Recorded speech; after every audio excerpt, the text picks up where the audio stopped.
आज का हमारा टॉपिक है how to pass structure members to the function.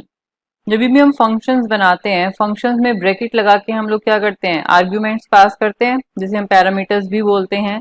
अब हम लोगों को क्या करना है, जो हमारे स्ट्रक्चर के मेंबर्स हैं उन्हें हमें पास करना है फंक्शंस के अंदर।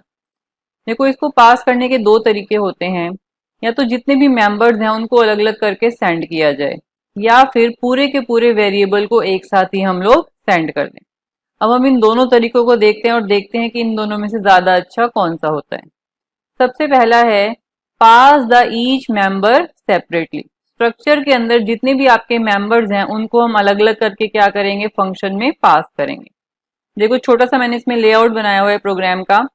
सबसे ऊपर हेडर फाइल्स लिखते हैं, उसके बाद हम लोग अपना स्ट्रक्चर डिफाइन करते हैं। एक इसमें स्ट्रक्चर बनाया जिसका नाम दिया है मैंने स्टूडेंट। इसके अंदर दो मेंबर्स लिए हैं, एक है इंटीजर टाइप का और एक है फ्लोट टाइप का, और यहीं पर मैंने इसका वेरिएबल ले लिया है s1। उसके बाद देखिए, स्ट्रक्चर के बाद हम लोग क्या लिखते हैं, फंक्शन का प्रोटोटाइप। इसमें जो मैंने फंक्शन लिया है उसका नाम है func। अब यहाँ पे देखो, जो इसके अंदर आर्ग्यूमेंट्स पास करे हैं ये हमें उसी टाइप के पास करने हैं जिस टाइप के क्या है हमारे इस स्ट्रक्चर के मेंबर्स हैं। देखो, दो मेंबर थे, एक इंटीजर और एक फ्लोट, तो मैंने यहाँ पे दोनों ले लिए, एक इंटीजर टाइप का और एक ले लिया मैंने यहाँ पे फ्लोट टाइप का। उसके बाद हमारा मेन फंक्शन स्टार्ट हो गया। अब यहाँ पे ये चीज ध्यान देना, ये चीज बहुत इंपॉर्टेंट है। जब हम फंक्शन को कॉल करेंगे तब हम यहाँ पे क्या पास करेंगे। ये देखो, जो हमें दो आर्ग्यूमेंट पास करने हैं वो दोनों क्या है, इस वाले स्ट्रक्चर के मेंबर्स। और स्ट्रक्चर के मेंबर्स को हम लोग कैसे एक्सेस करते हैं, with the help of variable name. तो पहले वाला क्या पैरामीटर है, इंटीजर वाला, तो वो होगा s1 डॉट ए, और दूसरे वाला क्या होगा, s1 डॉट बी। तो इस तरह से हम लोग क्या करेंगे, उन दोनों को पास करेंगे। और यहाँ पर हम लोग जब यहाँ पे फंक्शन को डिफाइन करेंगे, फिर से दो हमें ले लिया यहाँ पे पैरामीटर्स, इंटीजर और फ्लोट। यहाँ पे आप कोई भी वेरिएबल का नाम लिख सकते हैं। तो s1 डॉट ए की वैल्यू आ जाएगी x के अंदर, और s1 डॉट बी की वैल्यू आ जाएगी आपकी y के अंदर। तो इस तरह से हम जो स्ट्रक्चर के मेंबर्स हैं उनको हम अलग अलग करके कोमा डाल डाल के क्या कर सकते हैं, पास कर सकते हैं।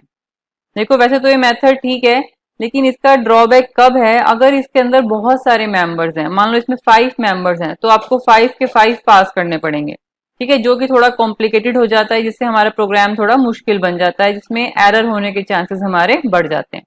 तो ऐसे अलग अलग मेंबर्स पास करने की बजाय अगर हम एक सिंपल लिख दें s1 और एक पूरे का पूरा वेरिएबल ही पास कर दे, तो वो हमारे लिए क्या रहेगा, बहुत ही ईजी रहेगा, और उसमें हमारी एरर होने के चांसेस भी क्या होते हैं, कम हो जाते हैं। तो दूसरा हमारा वही मेथड है। इसमें क्या होगा, हम पूरे के पूरे स्ट्रक्चर के वेरिएबल को क्या करेंगे, पास कर देंगे, ना कि अलग अलग मेंबर्स को हम लोग पास करेंगे। अब देखो, इसका हम लोग सिंटैक्स देख लेते हैं, तरीका देख लेते हैं। पहले वही हेडर फाइल्स लिखते हैं, फिर हमने एक स्ट्रक्चर बनाया, नाम दे दिया मैंने स्टूडेंट। सेम इसके अंदर दो मेंबर्स लिए मैंने, इंटीजर ए और फ्लोट बी। एक इसका मैंने वेरिएबल बना लिया s1। अब यहाँ पे ये चीज ध्यान देना, जब मैंने फंक्शन बनाया इसमें जो आर्ग्यूमेंट है वो मुझे क्या पास करना है, स्ट्रक्चर का वेरिएबल पास करना है। अब ये देखो, जो ये स्ट्रक्चर का वेरिएबल है s1, ये किस टाइप का है, ये स्ट्रक्चर टाइप का है। और कौन से स्ट्रक्चर का टाइप है, ये स्टूडेंट। अब जो यहाँ पे ये स्टूडेंट है ये आपका एक डाटा टाइप बन चुका है। अगर आपने स्ट्रक्चर वाली वीडियो ध्यान से सुनी हो तो स्ट्रक्चर की डेफिनेशन भी क्या थी, structure is a user defined data type. Structure क्या होता है, एक डाटा टाइप होता है। तो यहाँ पे जो ये स्टूडेंट है ये क्या बन चुका है, डाटा टाइप। देखो, जिस तरह से पिछले वाले प्रोग्राम में हमने यहाँ पे क्या लिखा था, ए और बी को पास करने के लिए लिखा था यहाँ पे इंटीजर और फ्लोट, क्योंकि ए और बी का डाटा टाइप क्या था, इंटीजर एंड फ्लोट। उसी तरह s1 का डाटा टाइप क्या है आपका, स्टूडेंट, इसलिए हम लोग यहाँ पे क्या लिखेंगे, स्टूडेंट। इससे क्या पता लगेगा, इससे ये होगा कि यहाँ पे जो भी चीज पास होगी वो क्या होगी, स्टूडेंट वाले स्ट्रक्चर का वेरिएबल यहाँ पे जाएगा। मतलब यहाँ पे हम क्या भेज सकते हैं, अब s1 या फिर और कोई वेरिएबल अगर मैं बनाऊं तो उसको मैं यहाँ पर भेज सकती हूँ। अब अंदर देखो, मेन फंक्शन के अंदर जब मैंने इस फंक्शन को कॉल करा तो ब्रैकेट में मैंने क्या पास कर दिया, अब स्टूडेंट का वेरिएबल। अब इस वाले स्ट्रक्चर स्टूडेंट का वेरिएबल मैंने क्या बनाया था, s1, और इसको मैंने यहाँ क्या कर दिया है, पास कर दिया। और अब फंक्शन डेफिनेशन में जो भी हमारा वेरिएबल था, पहले उसको क्या लिखेंगे, डाटा टाइप, जो कि है मेरा स्टूडेंट, और उसके बाद यहाँ पे देखो ये क्या होता है आपको पता होगा, फॉर्मल आर्ग्यूमेंट, और ये होता है एक्चुअल आर्ग्यूमेंट। तो ये आप लोग चेंज कर सकते हैं। यहाँ पे मैंने S1 लिखा था, यहाँ पे मैंने क्या लिख दिया S2। अब इससे क्या होगा, S1 डॉट ए और S1 डॉट बी की जो भी वैल्यूज थी वो किसके अंदर चली जाएंगी, S2 डॉट ए और S2 डॉट बी के अंदर वो आपकी चली जाएंगी। तो ये वाले तरीके से क्या हुआ है, इसमें हमने क्या पास करा है, पूरा का पूरा वेरिएबल। आपको कॉमा डाल डाल के अलग से इन मेंबर्स को पास करने की जरूरत नहीं है।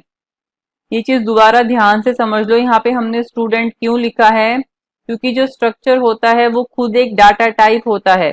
तो अब जो ये स्टूडेंट है ये आपका एक डाटा टाइप बन चुका है। अब इसको आप इंटीजर और फ्लोट की तरह यूज कर सकते हो, और इसका वेरिएबल क्या बन गया यहाँ पे S1।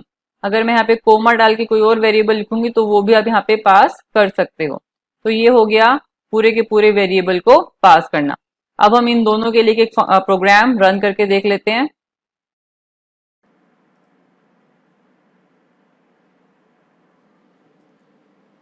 प्रोग्राम का नेम लिख लेते हैं पहले, program to pass structure members to function.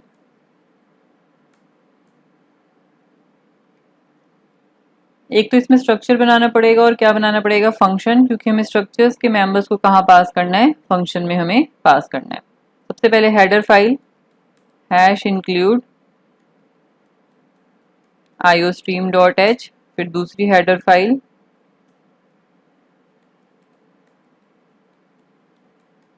Hash include conio.h। अब एक स्ट्रक्चर मैंने बनाया है इसमें ABC, दो मैंने मेंबर्स दिए, एक इंटीजर टाइप का A और फ्लोट टाइप का B। यहीं पर मैं इसका वेरिएबल लिख रही हूँ S1। स्ट्रक्चर हो गया। अब एक फंक्शन मैं बनाऊंगी, उस फंक्शन में हम क्या कराएंगे, इन दोनों मेंबर्स को हम ऐड कराएंगे। पहले हमें क्या कराना है, इन दोनों को पास कराएंगे, फिर हम क्या करवाएंगे, इनको ऐड करवाएंगे। तो रिटर्न टाइप ले लिया मैंने वॉइड, फंक्शन का नेम ले लिया हमने ऐड। अब ये देखो जो दो मेंबर्स हैं, एक है इंटीजर टाइप का और एक है फ्लोट टाइप का। तो पहले लिखा हमने इंटीजर और फिर हमने लिखा फ्लोट, क्योंकि ये दोनों हमारे पास होंगे। तो ये हो गया हमारा फंक्शन का प्रोटोटाइप। अब हम स्टार्ट कर रहे हैं अपना main function, void main clear screen.